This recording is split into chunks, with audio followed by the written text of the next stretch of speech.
Okay, so I usually start these, and will this time, by asking how many of my typing sessions have you seen before?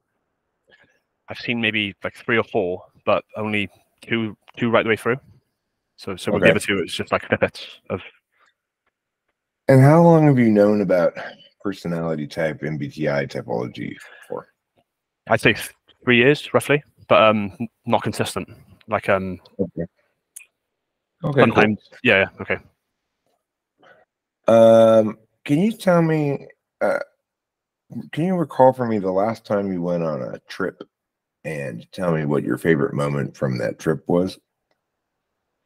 The last time, I haven't gone on a trip in a long time. It was Tokyo in 2019.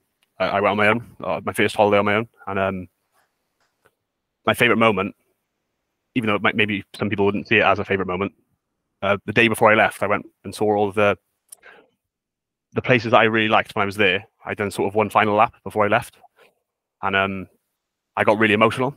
I got like anti-homesick, where I was scared to come home because I didn't want to lose the feeling I had at that moment. I'd never felt anything like it. It sort of took me by surprise, and even though I cried and I enjoyed the moment, I liked it. That's Anti-homesick, huh? yeah. Okay, now I would like to hear you explain why some people might not call it a moment. Say again, sorry. You said something like some people might not call it a moment. Oh no, what I meant was some people might not consider that like a good moment, but to me it was. Like if I experience like powerful emotion like that, I like that. So the reason some people might not consider it a moment is because they might not consider it good, or because they might not consider it a moment. Oh no, sorry. So I didn't mean it was not a moment. I meant maybe it's not a good moment in the eyes of some. Well, I mean, I don't think it is a moment. It sounds good. I don't think it being good is in any dispute. Okay. But I don't think it's a moment, really. Let me give you an example of a moment that from a trip I took, and see if you can come up with an equivalent. Okay. So I went to Hawaii with my dad and Rachel and my daughter, like I don't know, a couple years ago. And my favorite moment from it was we were driving back from the volcano, and we stopped at this McDonald's that was like, I don't know, an hour out from our condo, and it was sunset. It was like a 1970s McDonald's that had never updated, and that was my favorite moment, sitting there sipping coffee with Rachel and my dad. And what was interesting is my dad had exactly the same moment as his favorite moment from the trip, independently of each other. Yeah, I see what you're saying. Yeah. But yeah, I guess like I know, like the situation I described before, like that, just that intense feeling I had in that single moment, to me was the best moment. Okay, but you described a sequence of going to various places, right? Was there a single moment in that sequence of going to various places that was your favorite? Yeah. So like this one particular structure, I'm not sure if you know about it, the Tokyo Sky Tree. That's looking at that, and then that moment sort of hit me there in that single moment. So this big structure, one of the tallest in the world, top 10. That's really cool that you went to Japan. That must have been expensive. Yeah, it cost me like $4,000. Yeah, freaking. Yeah. I hear Tokyo is like the most expensive city in the world, or something. You can make it cheap, but I don't know, like I'm quite a fussy eater, so like I was eating quite luxuriously. Everything else I was doing was cheap. Did you want to eat Western stuff, or were you eating Japanese stuff? I was eating Western stuff. Oh, okay, right. Yeah, I've been to China, and you end up going to McDonald's a lot. yeah. That's every morning I went to McDonald's for breakfast. Oh, okay, cool, interesting. So, what made you choose to go to Japan instead of someplace else? So I had a new phone for the Christmas before the trip, and the default background was Mount Fuji, and I really liked that mountain. Like I'd never seen it before, so I searched for it online to find out what it was, because I wasn't sure if it was just an image on the phone or it was a real place. And I found out it was a real place, and I was captivated by that mountain. And I really like big cities as well, and obviously Tokyo is the biggest city on earth. So it's got 32 million people, right? Yeah. Yes, it's an unbelievable amount of people. Yeah. So was it I hate to be distracted from my typing session here, but I'm really curious because I'm the biggest anime head in the history of the world. I was just watching Odd Taxi before I started this, right? And I watch Japanese cartoons all the time. And even if I'm watching American anime, if it's on Netflix, I put it on Japanese audio and subtitled in English. I can't watch those cartoons any other way, you know? So what was it like? Yes. So like, go on, sorry. Tell me more about your trip to Japan. I'm curious. So like, you said you like anime. Well, there's a district called Akihabara, and it is literally just pure anime. The whole district is streets upon streets, shops, buildings, billboards, figures, people walking around in costumes. It is just pure. It's just anime city. It's massive. It appears a lot in anime too. That district. Like I know about that district from watching anime. Yeah. Okay. Yeah. Yeah. Did you ride on the subways and have to be like completely silent? Well, that seems to be like the status quo. That's what they do. But you could do whatever you want. It's the people are very polite and very sort of conscious of their space. Like on Western trains, like I'm from Europe, so like people are kind of more rude or like what's the word, like obtrusive with their like movement. Whereas Japanese people are very conscious of you. They're very like very overly polite with their like sort of positioning on a train carriage. Right. And probably they don't expect you to be anything but a barbaric Westerner anyway. Huh? Yeah, probably, yeah. Yeah. Okay, cool. So let me ask you a TE question. If you've got one oven, one timer, and two pizzas, that's what this question is called. Okay. One pizza takes 20 minutes to cook, but the other takes 25 minutes to cook. You want to cook them so they both finish cooking at the same time in the one oven, but you only have one timer. How do you do it? Oh,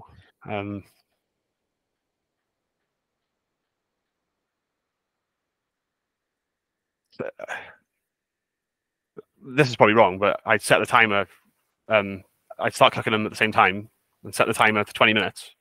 And when the first one finishes, I know there's 5 minutes left, so I'd set the timer again. Okay, yeah, that's fine. That works.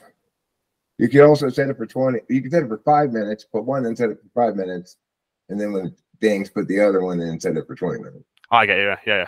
You have not done simultaneous. Yeah. That one actually has them finish at the same time, but that's fine. Your answer. Okay. You just tested negative for TE polar. TE polar people cannot do that question at all. Okay. So you're definitely not TE polar. That eliminates ISFJ and INFJ. They totally cannot do it. It's funny. Their answers are like, I had somebody trying to tell me, I gave that question, trying to add the times together. Like I've practiced those questions because I had like a fascination with IQ tests like as a teenager. So I used to be bad at those questions, and my friend was very good at them, and that really irritated me. So I was trying to get him to help me get better at them because you take that in it like, well, I think you have SAT tests in America. Yeah. Yeah. Those questions come up all the time, and I'd struggle in school. I struggled with them, so I forcibly made myself better at those questions. Okay. Well, what about these kind of questions? If some frogs croak, and all things that croak are named Stephen, is it necessarily the case that some frogs are named Stephen? Can you say it again, please? If some frogs croak, and all things that croak are named Stephen, is it necessarily the case that some frogs are named Stephen? Yeah. Okay. If only poets can eat lunch here, and I'm eating lunch here, am I necessarily a poet? Can you repeat that one again, please?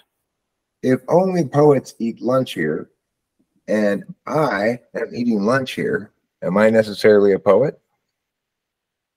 Yeah. Okay. Can you tell me who my mother's husband's only son-in-law is in relation to me? Sorry, can you say that one again, please? Mother's husband's only son-in-law.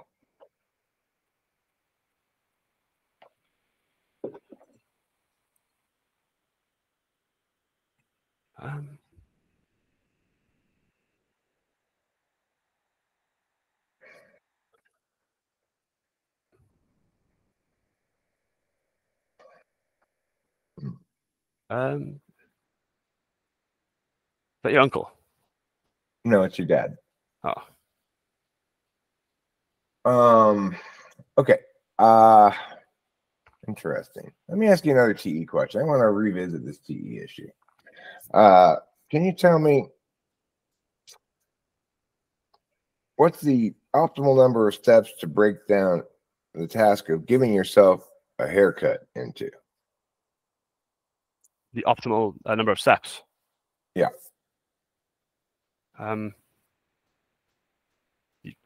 Should I say what they are, or just give a number? Well, I would say do the second thing first, the first thing second. Well, I would say go to the hairdressers, have the haircut, and it's done. 2 things.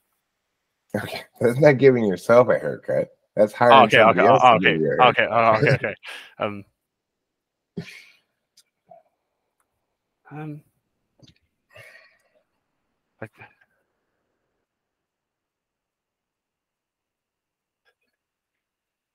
I would like get the equipment that I need to do the haircut, surround myself with mirrors, and begin.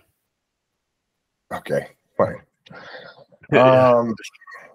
All right. So, have you ever heard the troll question before? No. All right.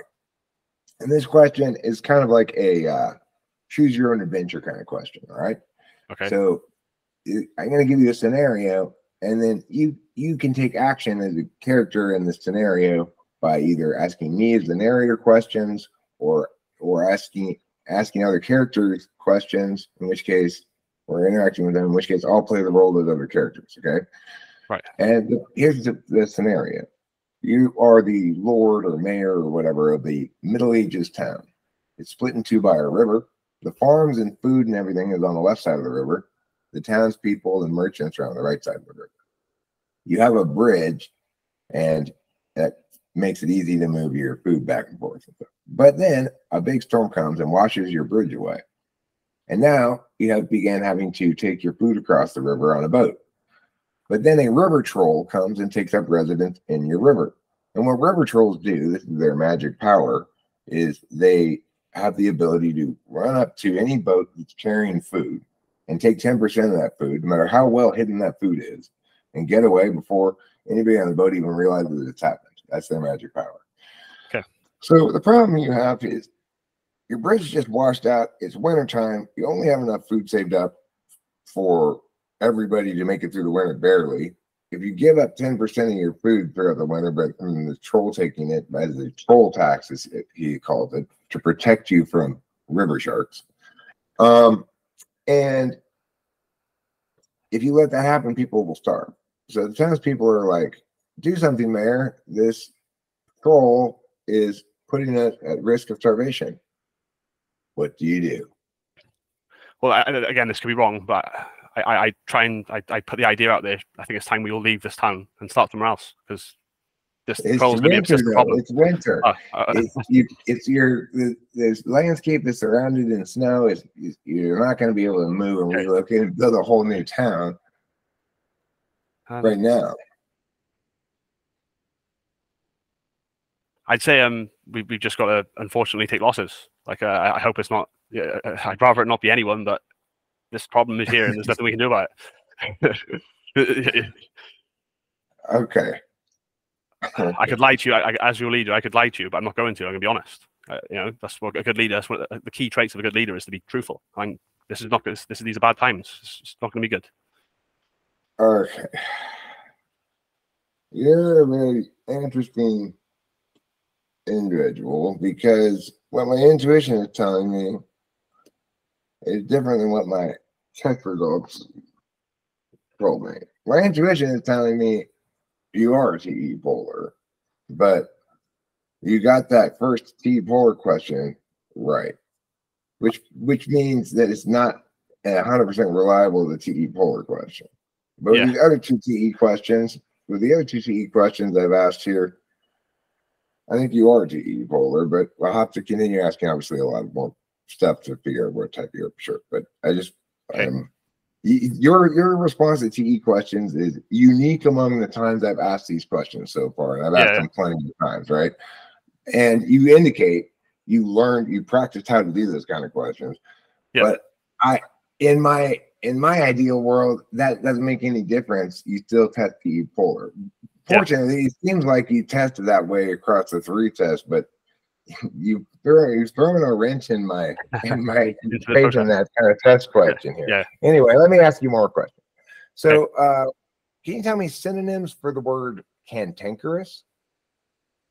Does it mean like loud, like boisterous? No, it's like an old man is cantankerous when he shakes his cane and says, "Get off my lawn." That's okay. Synonyms for cantankerous. Oh, okay. So I know what it is now. So, like hostility, like rage, scolding, reprove, reproach. Okay.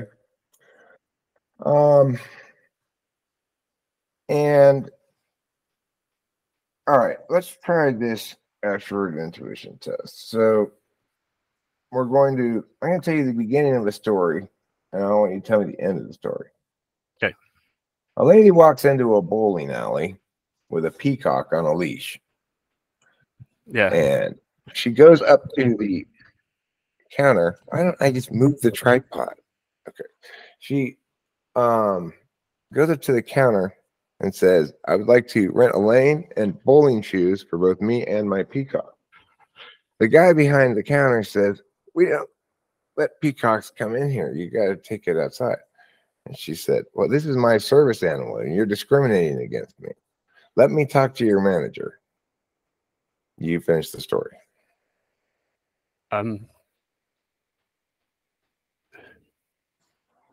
Quite like I'm not sure what to say there.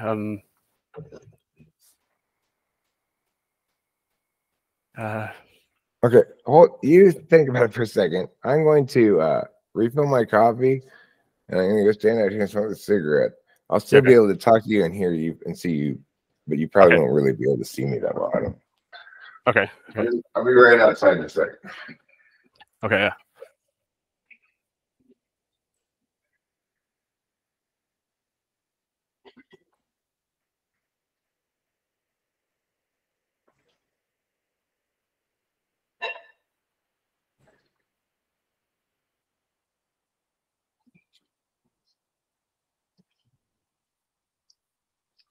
I have to find my lighter. I think I've got an answer. All right. Okay, I'll be right outside. Just 1 second.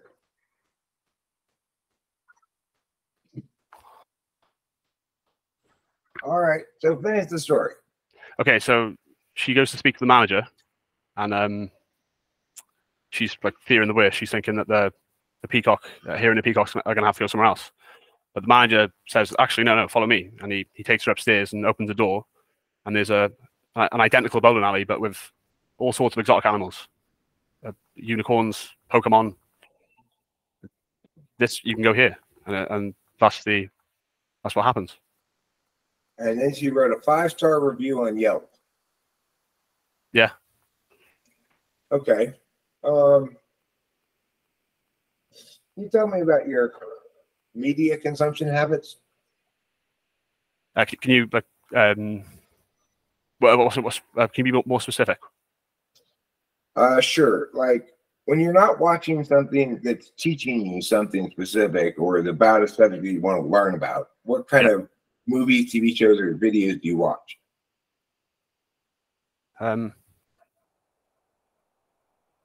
don't watch much TV, but usually if I'm taking in, like if I'm reading a book or like watching a film, I want it to be able to, I still want it, even though it's like entertainment, I still want to learn something from it. I'd rather still learn something from that experience rather than waste my time. But I do like, sometimes I will watch the movies which I can't learn from, which I still like as well. It's just I'd rather learn something if I can. Okay, so what are some movies that you like?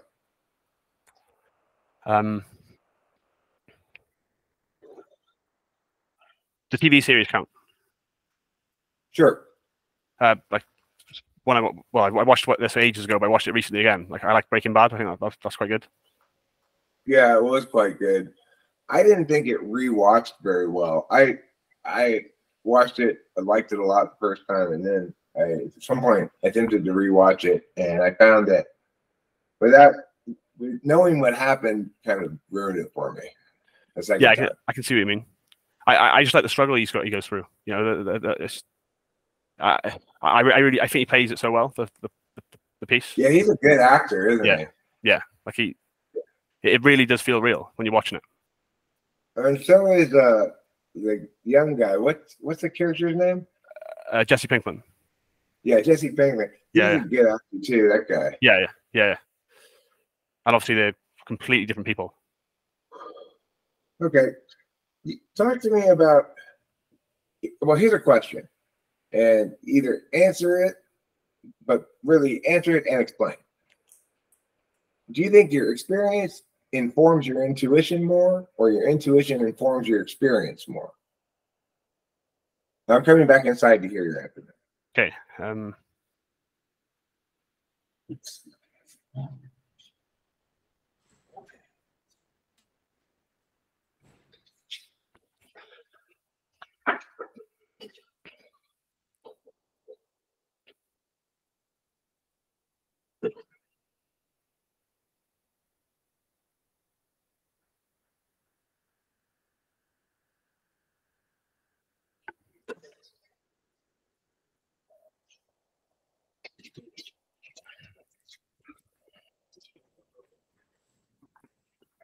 Okay. Go ahead. Okay. So again, I might answer this question wrong, but in my mind, there's no wrong answer to this question. Like, find like going out and experiencing the world, doing things is unappealing to me until I'm actually doing it. Oftentimes, and then when I'm actually outside doing things, I can find myself enjoying myself, and that can give me fresh things in my mind that I would never have thought about if I stayed inside. But when I'm inside, I would never have known what that would have made me imagine and think. If that makes sense. Like I have to. It's almost like I have to do it to get those thoughts. So I wish I didn't have to, but I do. Can you think of examples of times when someone said, "Let's go do," and you didn't really want to go, but you got yourself talked into it, and then when you went, you were really glad you went? Yeah, that's happened. Yeah, that's happened a lot. Can you think of a specific example? Just like maybe going to the beach or something. Like I'll sit inside and I'll think, well, that's boring. What am I going to achieve from going there? Apart from the health benefits of getting the vitamin D. Okay. Yeah. What's your relationship with physical exercise? Do you do any exercise? I exercise 5 times a week. I'm rigorous with it because I understand that my mind to function effectively, my body needs to be in good condition. So I do it. I don't enjoy doing it. I do it purely for health reasons. Okay. And how describe to me your relationship with sleep? Going to bed regularly? Not very good. My sleep's awful. Like I understand how important sleep is for your health. But I guess like at the moment I work shifts, so I do 1 week of 6 a.m. till 2 p.m. The next week is 2 p.m. till 10 p.m. and then 10 till 6. 10 p.m. till 6 a.m. So because I'm doing that, it's definitely making the sleep thing harder because I'm transitioning continuously, altering my sleep patterns. But then that's not really that's not much of an excuse because I do think that before I had this job, I was always having issues with sleep anyway. Right. I like to be awake at nighttime. I operate better at nighttime. I find I get better thoughts. My thoughts are much more better thoughts come to me at nighttime. I'm not sure why. I'd like to know why. So when you're up at night, are you on the computer? Yeah, sometimes. Maybe often. Okay. What else might you be doing? Do you do like chores and stuff? Not at nighttime, no. Like might be like reading something to learn, maybe. Reading something what? Reading something just to learn it. Like I'll have to learn it. Yeah. Just I can't read with distractions. I can't. If I have any distractions, I can't read. Nothing goes in.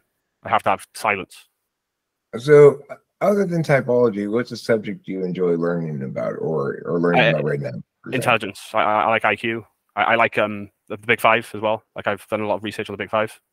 More so, okay. I know more about the Big Five than MBTI. Okay. I've taken the Neo, if you're familiar with it. So what do you think about IQ? So I say it's very interesting to me. I find it very interesting. Like I think Jordan Peterson said in one of his videos that in psychology, it's the most like scientifically valid thing in psychology that's come out of psychology is IQ. Been researched now for 100 years. It seems reliable. But okay, I'm not going to get into it. The thing about it is, of course, IQ is not a discrete trait, right? An IQ test combines a number of different kinds of cognitive skills into a single composite score. That's correct. Right? That's correct. Yeah, that's correct. And the only thing that's valid about it is linking that score to specific concrete outcomes in terms of likelihood, like career outcomes or something. Yeah, that's not a good way to understand how people are, and in fact, they're much more well defined, much more well understood by their cognitive function stacks than by their IQ or anything else, because the cognitive function stack explains IQ, whereas IQ doesn't explain anything. Would you agree though that using them both together would be good as well though? Using both no, because I think IQ is a metaphor, because there is no discrete trait that it describes.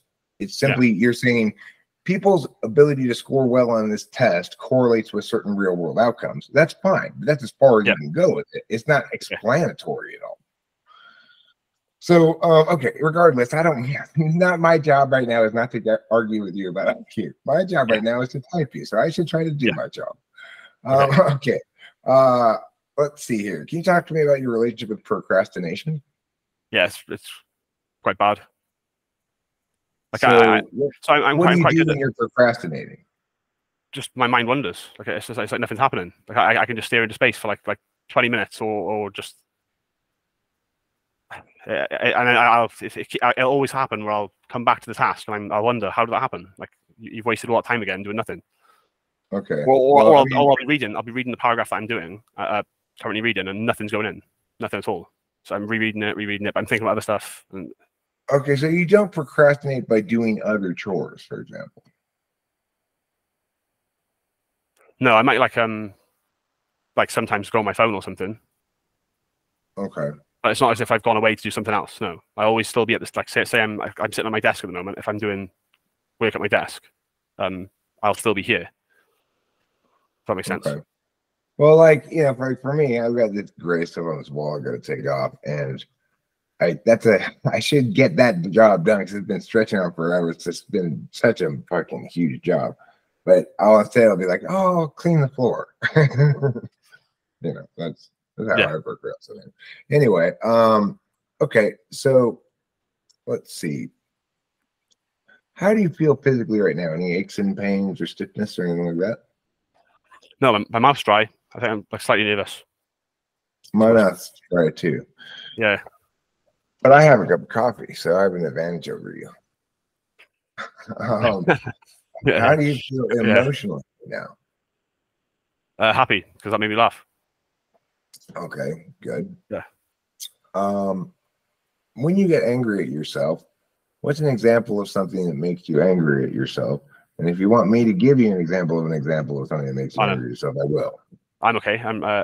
If I'm competing in something and I don't live up to what I believe to be my performance level, then I'll get angry at myself very, very quickly. So what kind of things do you compete in?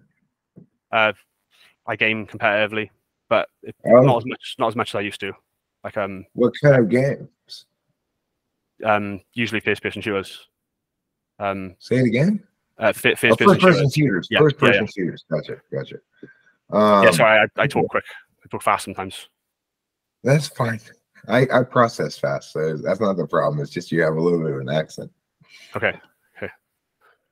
It's because I think you're from England. Yeah, well, Wales. UK. Okay. Well, Wales is its own country as far as soccer and sports and stuff go. Yeah. Like, yeah. Wales made the World Cup last time, right? That's true, yeah. Good job. Yeah, I love the World Cup. Who doesn't love the World Cup, right? Do you like it? I like it. Yeah, I like it. Well, the next World Cup's in America, isn't it? It's in America and Mexico and Canada, I think, in 2026. Yeah, the final's in New York, so I'd love to get tickets to go to New York for the final, if possible. I think that'd be a cool, a really good day to just experience.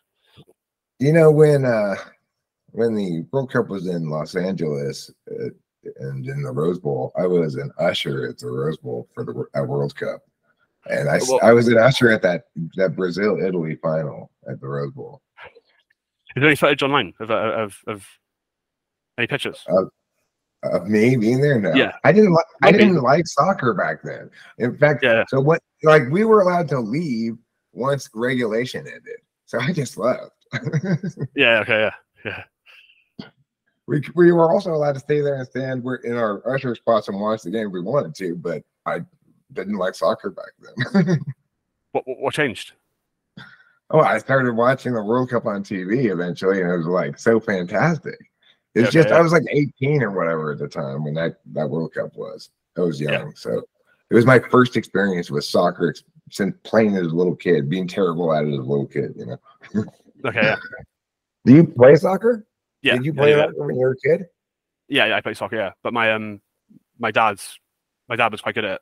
So like I wanted to, I guess I was playing it more to impress him. Wasn't I liked it? I wanted to impress him. So like I was. Do you have a favorite Premier League team? Yeah, and it's because of him. Like I was indoctrinated as a kid. Liverpool. Liverpool, huh? Yeah. Okay, cool. I didn't have a choice. It was everything. Just be glad you're not a fan of Leeds, right? Yeah, they've gone down. Yeah. They got relegated. So okay, interesting. Do you like living in England? It's okay. Like I do sometimes think I'd rather go somewhere else if it's better. But at the same time, then I realize that there's so many places worse than this. So okay, cool. I mean, you do sound like you have kind of a brutal job schedule. Yeah. So it must be something that's open 24 hours, I guess. Yeah, that's right. Yeah. Okay. Why do they schedule people like that? It's manufacturing, so they want to maximize production. I know, but why don't they just let everybody stay on one shift all the time? I think it's because everybody wants to go on the morning shift, which is the 6 a.m. till 2 p.m., and no one really likes the other two shifts as much. I see. So they end up having nobody be able to be like get regular with the schedule at all. Exactly. Yeah. That's weird. Okay, cool. So let me ask you an NI question. I'm going to give you a long sentence that's redundant and has unnecessary nonsense in it, and you collapse it down into a short sentence that says, this is what that sentence says. Okay, here's a long sentence. If you enjoy the salty smell of the sea air and the winds blowing across your face, and you like to be out where there's no land around you anywhere so that you can just smell the ocean, then you should perhaps consider becoming somebody who works in the naval fields or merchant marines, as these two fields provide you the opportunity to ride on boats and enjoy your passion for the ocean. Do you want me to condense it? Yeah. So in my mind, I see a picture of like a mystical sea animal. I'm stood on the shoreline watching it, and it's nighttime. And then when you mention the boats, then the boats are going around in a circle around the creature. No, I want you to be my editor. Take that long sentence and make it a good sentence by just saying what it says quickly. Okay. Should I do it now? I don't really remember what you said very well. Do it now. Yeah. Okay. So I'm stood by the beach. I'm enjoying the smell of the atmosphere. I don't remember what you said. The sentence says this: if you like the ocean, become a sailor. Okay. that's all the sentence really says. Okay.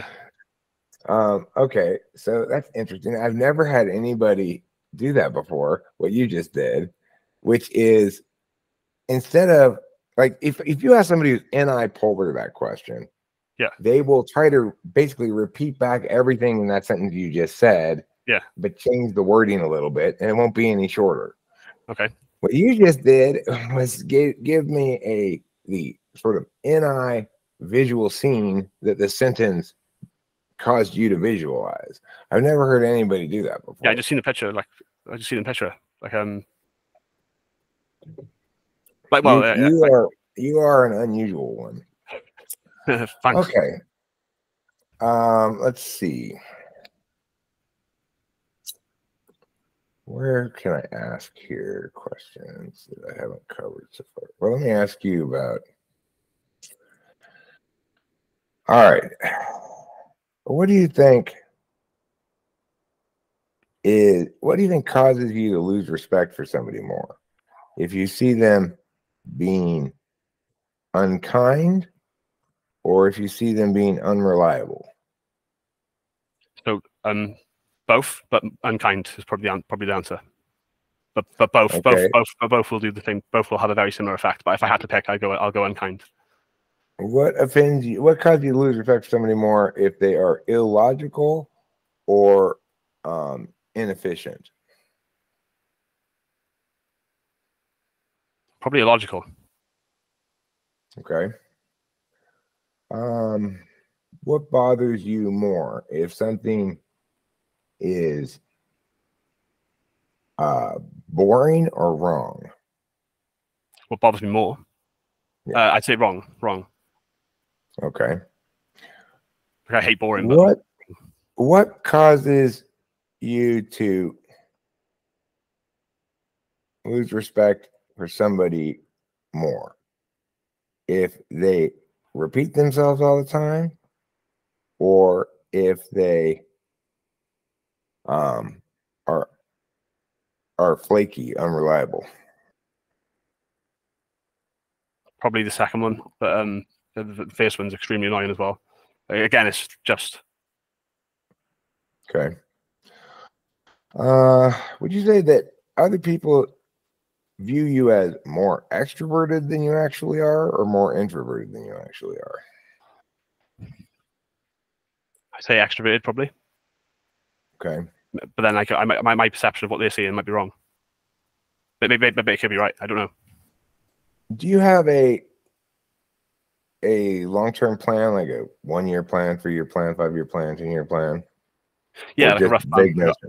I got a rough plan. Yeah, a rough plan. I wouldn't say it's like solid concrete. It's rough. Okay. Do you envision yourself at some point having a family? I'm assuming you don't right now. Yeah. It wouldn't be the worst. I'm not saying that that's my destiny. Or I really want that to happen. Maybe there's something else I can do that would be a good life. But I think I would like to. Yeah, like right now. Okay. If you envision which future do you think is more likely, that you have just a family with one child, or that you have a family with multiple children? I think more than one. Okay. Do you feel as though your parents did a good job of raising you? In some ways, yes. In some ways, no. So in terms of financially and financially and reliability wise, yes. But there's aspects of me they never were able to nurture. I feel like I can connect with them in a number of ways, and it's not. I realize now that's not it's not their fault that they weren't able to help me because of who they are. Just the way they're wired is different, and they weren't able to give me what I needed. So if you could go back in time and have them somehow do one thing differently, like what would you basically what about their parenting annoyed you the most? I don't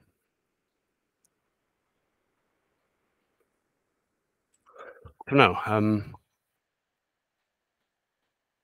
I just felt like when I wanted to speak about certain things that they just couldn't talk about it. So I guess the conversation was lacking, like the understanding. I guess understanding would be the thing. Okay. So basically, they weren't intellectual enough. Yeah. Okay. So what makes you? Oh, sorry. Go ahead. I was gonna say, but then I've like spoke to people who I would consider probably smart, more intelligent than me by a long way. But there's certain aspects, certain conversations they're not able to have. You've had relatable experiences. A lot more concrete in their maybe talking. Just like and even like ethically, like you can get really smart people who just the whole idea of like morality and ethics is it's baffling that someone that smart can have an opinion that bad sometimes. Not to say that I'm objectively right, but right. Well, there's two kinds of tea, and the kind of tea that's annoying you, the people you say are smart but baffling in their deficits, those are TE people. And it's absolutely true because, especially if you're TESI, you've got just no NI going on, no intuition. So you just endlessly prattle on about possible things that could go wrong without distinguishing between them as legitimate, real concerns and just you could get struck by lightning.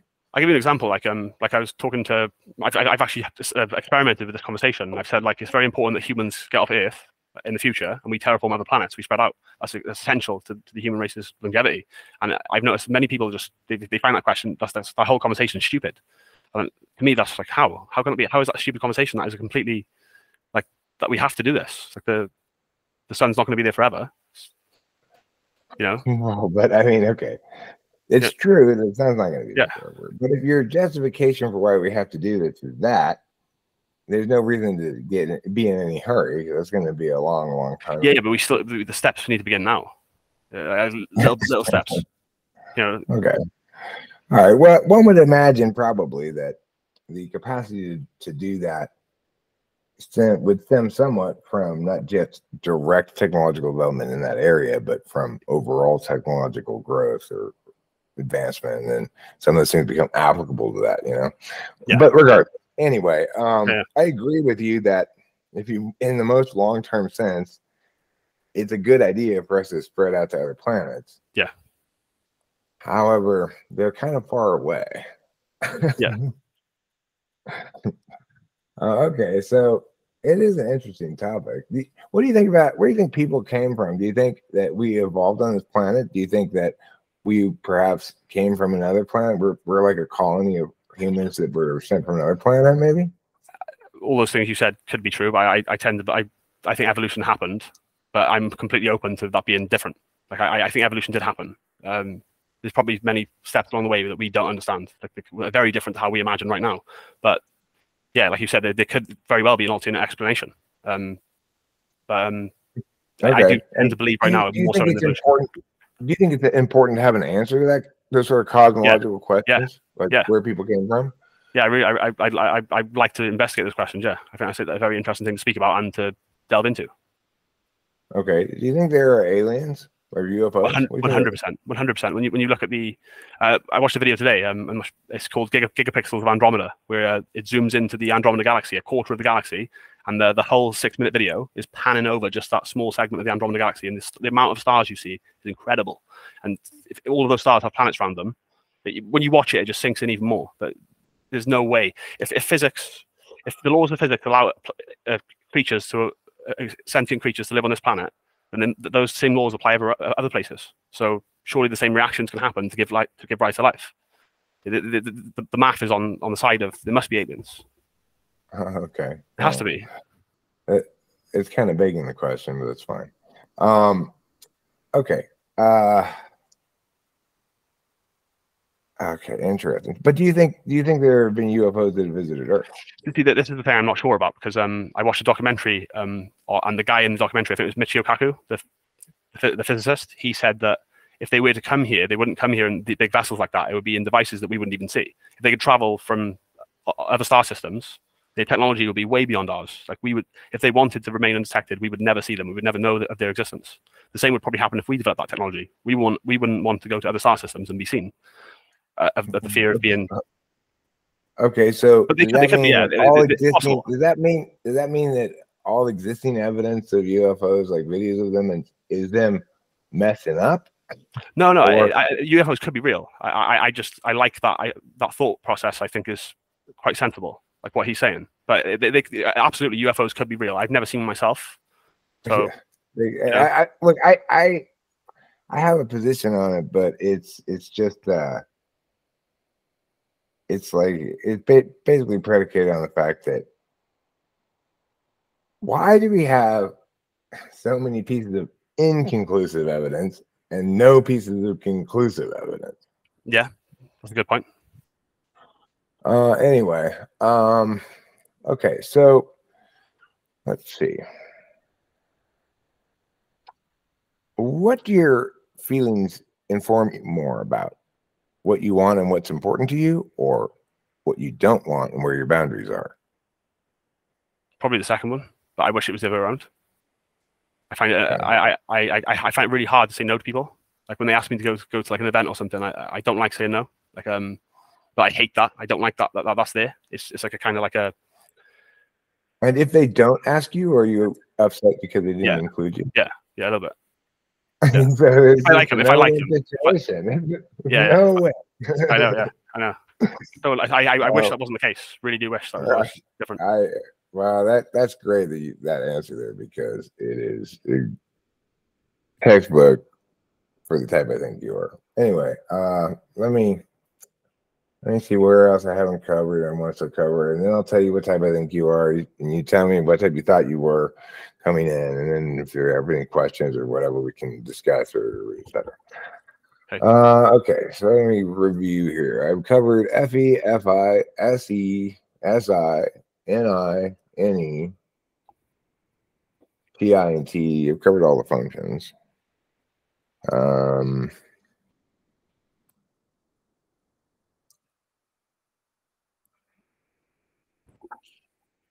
To me about your relationship with music a little bit.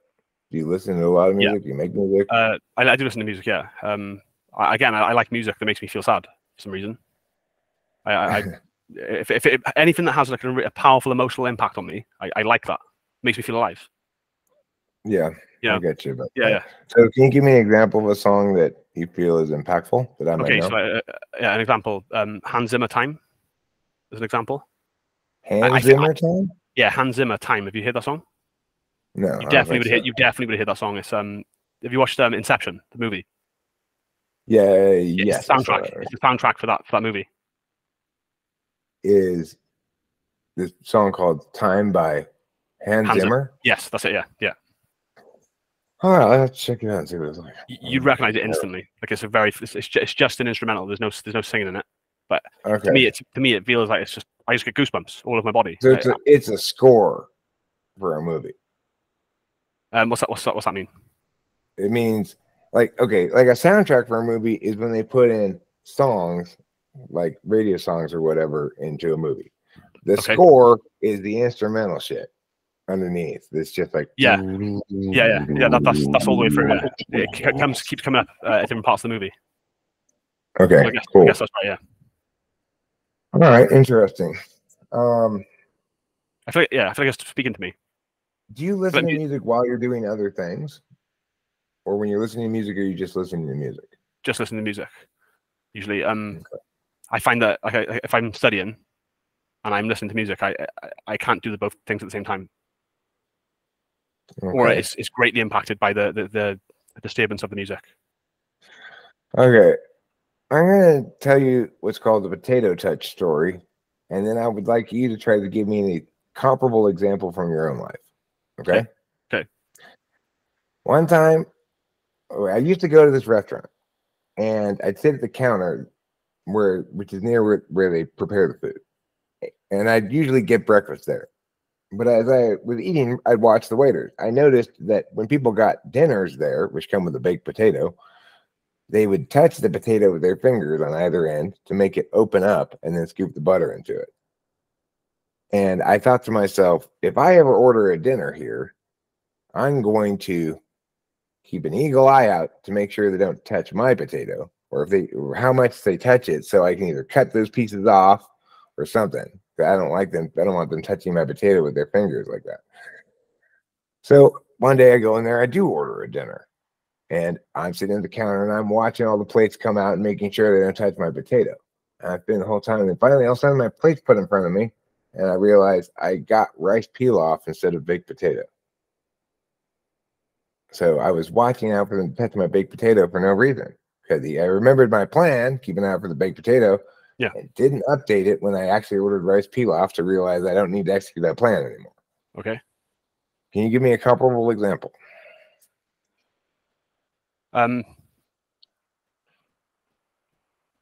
Okay, so like okay, this is weird things come in my head. So like in my neighborhood, all the houses are lined up next to each other, and they're all detached. And one day at a time, an airplane crashes into each house, and it's gone in a sequence: 1, 2, 3, 4. I'm the 6th house. It's the 6th day, so I'm expecting the airplane to hit my house, but nothing happens, and a train comes through the back of my house instead. Okay. That is an example of what I was talking about. Yeah. But that didn't actually happen to you. Okay. Oh, okay. Yeah. Okay. Yeah. That's fine. That's as revelatory as anything on the subject. But that's good conceptual equivalency making there. Yeah. Okay, cool. So here's what I think you are, and I'm pretty sure about it. Okay. Going up to very sure about it. I think you're an INFJ. Okay. Can you tell me what you thought you were coming in? I thought I was that. I've been typed before. Okay. Well, you were right. I can tell you with a high degree of certainty. Yeah. I've been typed a few times before, and one person said I was the ENTP. Everyone else said INFJ. Everyone else said INFJ. So yeah, it was. Yeah. Well, the thing is, my initial thought when I first started talking to you was maybe this guy's an ENTP. Yeah. But that's why we have nice, solid, reliable cognitive function tests. You did kind of throw a wrench into my first TE polar question, the pizza question, which had heretofore always been reliable. But that's why I asked more than one TE polar question, because I have multiple available. The troll question, your answer is as TE polar as it gets. Yeah. What you should do is either kill the troll or move the people, not the food, or something like that, you know. Okay. And your haircut answer was also very TE polar, because you're not actually breaking down the task into steps.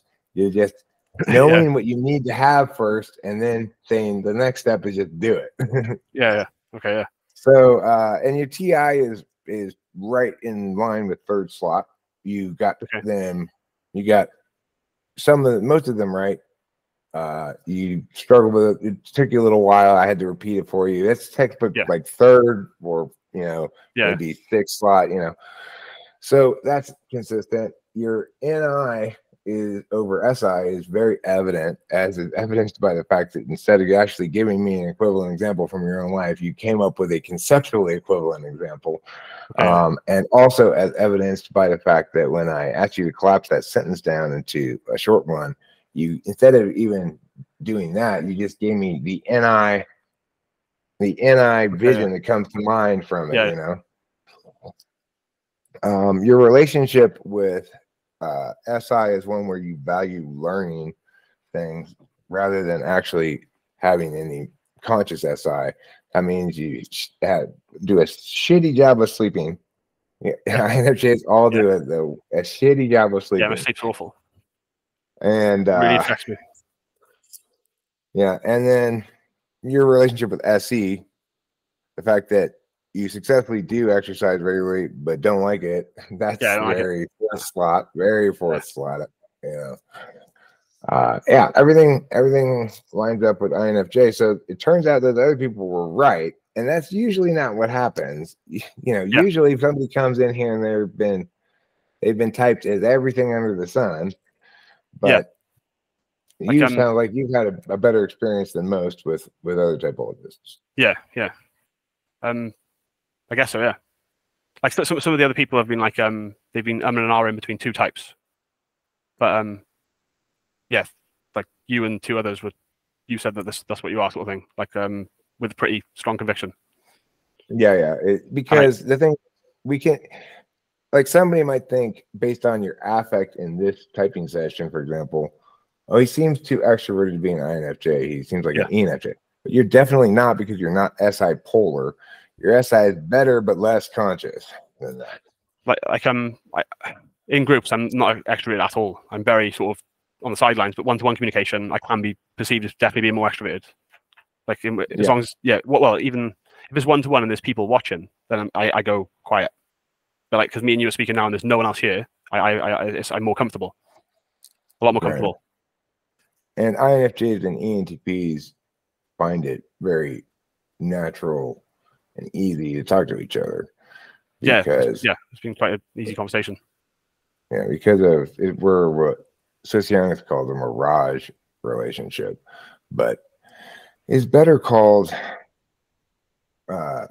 something like, I don't know what they should call it, but the reason the two types engage so effectively with each other is that our fifth slot functions validate the other person's first slot function. In other words, as an NE-DOM, I think the world's best when it's functioning like an NI-DOM. Okay. And as an NI-DOM, you think the world's best when it's functioning like an NE-DOM. And so we both inherently respect each other, because not only do we have that NE and I thing, but we've got the 2-3 flip on the TIFE. So it's like you want to attain like scorecard results in TI, and I just want to use it for instrumental purposes. I want to attain scorecard results on FE, which you use instrumentally very effectively. So it's like we both, it's a perfect setup of functions and values, you know. There are not very many opportunities for an INFJ to talk to an ENTP, or an ENTP to an INFJ in normal life, because both types are not very common. No, like in my everyday life, like some of the stories I said to you, the conceptual things, like people would just look at me in a strange way. They would not understand what I was saying at all. Yeah, so I would hold that back, with knowing that they would react that way. I wouldn't share. Just imagine life before the internet, you know. That would have been horrendous. The suicide rates huge. Intuitives like us just felt like aliens, and were isolated in communities full of people that were very different from them and had no understanding of why. Well, this is why I think I went into the intelligence thing. Like I was trying to, and also autism. I was looking at different dyslexia, ADD. I was looking at different, because I didn't know about MBTI. So I was like, why am I so different in like group settings? I'm speaking to people. Why I feel very different, like wavelength wise. What I want to speak about and my input, just it's not getting registered by anyone else or appreciated. So I become very interested then as to why. I really want to find out why that was. Yeah, I mean, when I first read about, I was rather old before I first read about MBTI. Somehow I managed to not encounter it until I was like 30 years old. But when I did, and I read type descriptions, and I read one for ENTP, I just started crying, because I realized, like, oh, that's what's wrong with me. Yeah. Prior to that, I was like, I don't know what's wrong with me.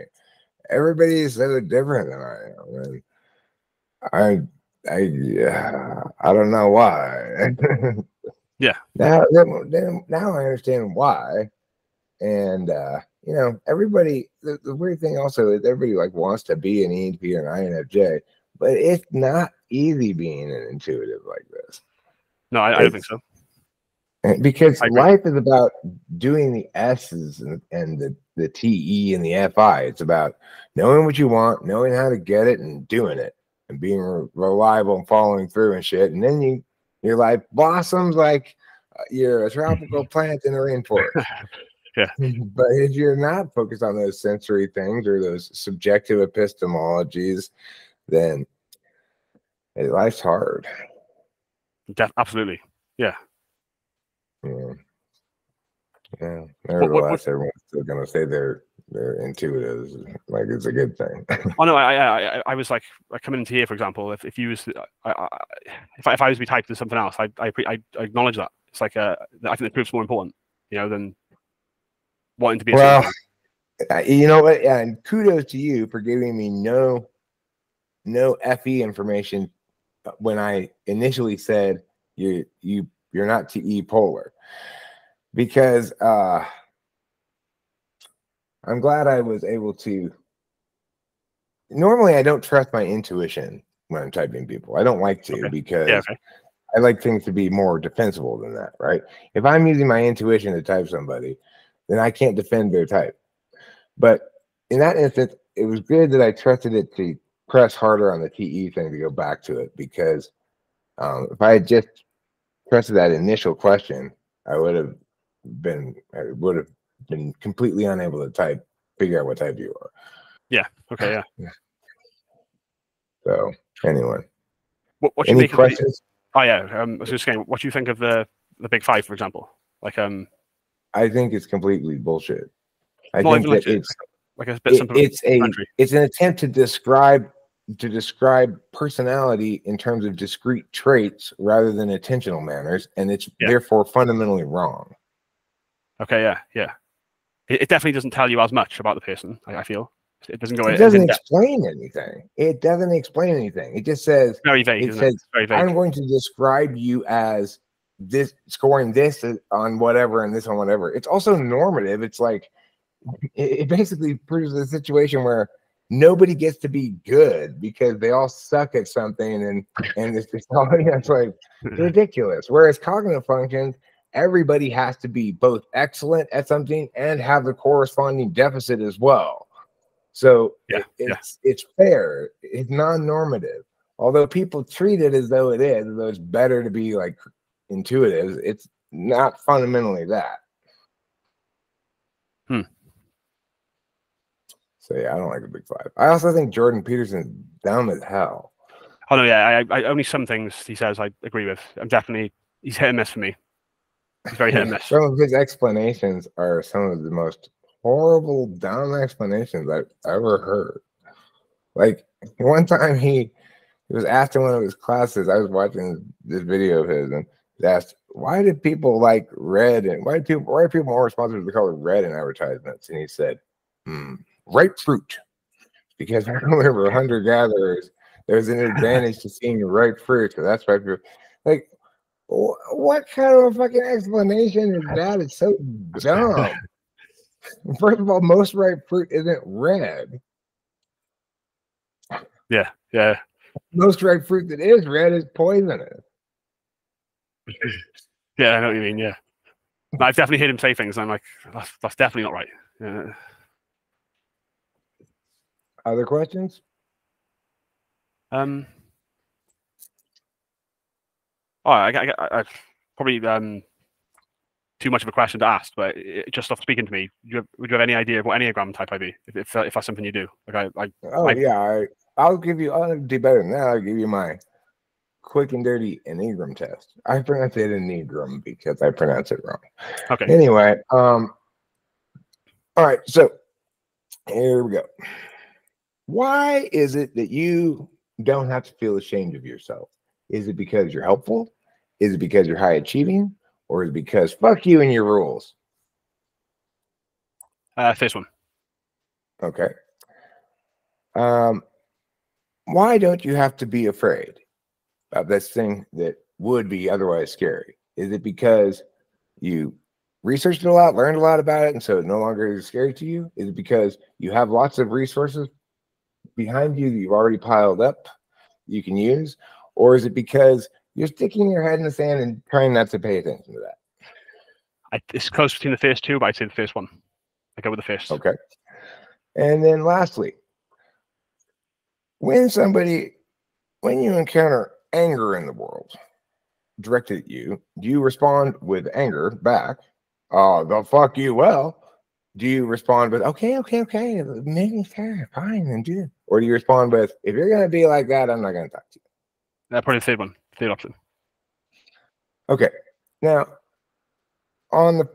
between the first and the second question, which do you think is easier for you to answer? The one about shame, the first one? Okay. Yeah. So then I think you are a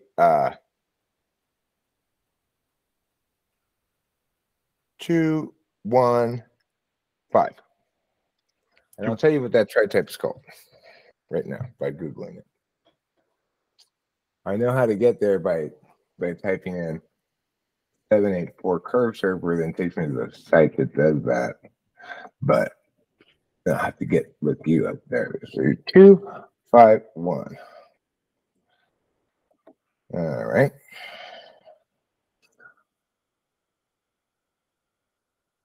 Let's see if I can find it. 251.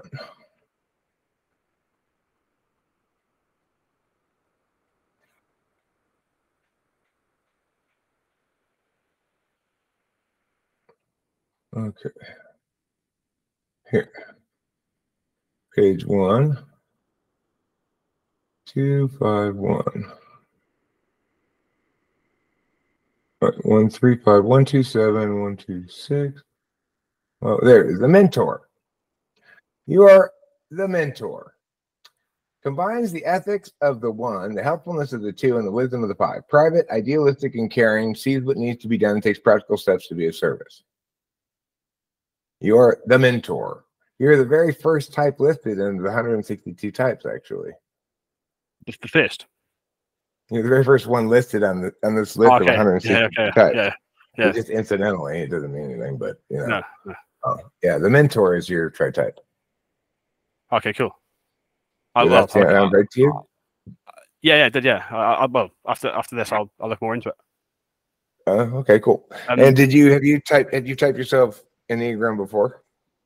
Or been so I just looked at the 9 types, the 9 Enneagram types, and I didn't relate to. Yeah. I personally, I'm a believer in the tri-type, not the wings. So that's why I looked at. I looked at the wings. Yeah.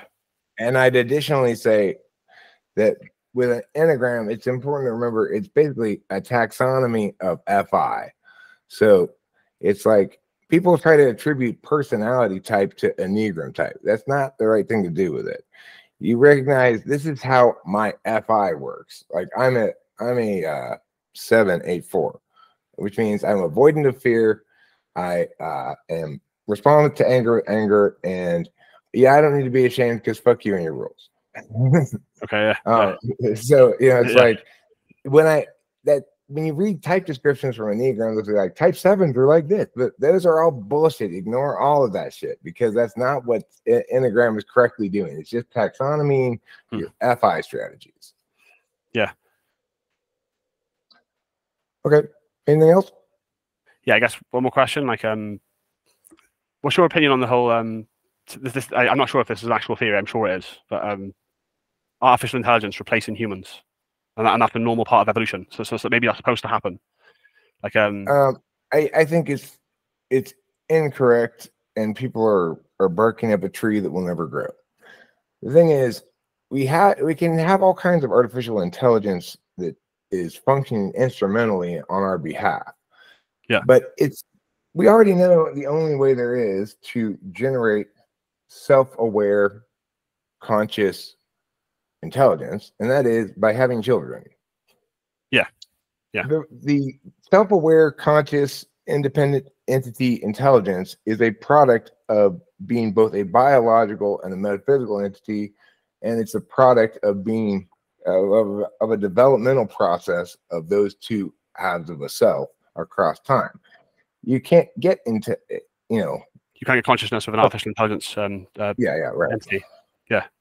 That's my position on it. People are freaking out about some singularity for no reason. There's no such thing. Yeah. I see what you mean. Yeah. And I also don't believe in UFOs at all. No, I don't. But again, like I said, it's like the flat Earth thing. Like I don't believe the Earth is flat, but I've never seen it myself. But I believe it's a sphere. I did almost believe in UFOs until like a week ago. This newest shit they put out with this David Grush guy as a whistleblower in the intelligence agencies. When I researched it all, it stinks to high heaven like an information campaign. Yeah.